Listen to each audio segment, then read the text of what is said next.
Sermon number 2. 1 John chapter 3, verse 4.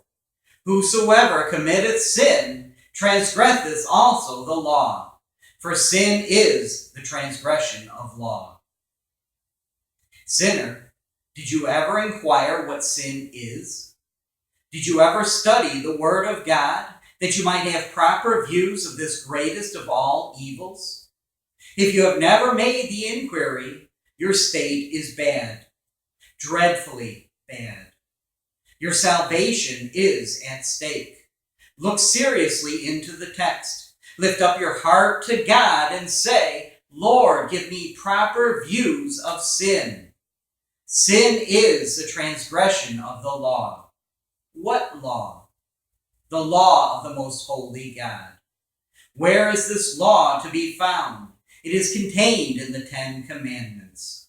Did you ever read them with a trembling heart and a faltering voice asking, have I transgressed this or that part of God's holy law? Did I ever consider that the law may be broken by thought as well as by word and deed? Did I ever reflect that the law is spiritual, reaching to the thoughts, purposes, and intentions of the heart? That every irregular thought is a transgression of the law. That every unholy desire is sin.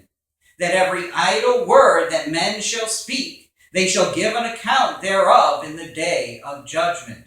Matthew 12:36.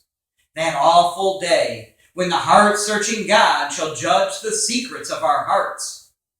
Alas, how many idle thoughts have passed through my mind without the proper conviction attending each of them. That is this sin. See Genesis chapter 6, verse 5. How many idle words have I spoken every day without reflecting that every one of these I must give an account? Matthew 12:36 again. When did the evil of my thoughts and words extort an anxious cry from my heart, God, be merciful to me, a sinner? If sin be the transgression of the law, that is, if falling short of the perfection which the law requires in thought, word, and deed be sin, as well as doing that which the law forbids, how much have I to answer for, that perhaps I have never before thought of?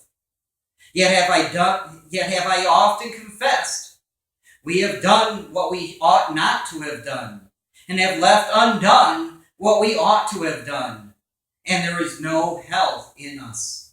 Alas, I have mocked God by confessing with my lips what I did not feel in my heart. Are those your thoughts? Let my conscience, O Lord, be now awakened to feel what sin is.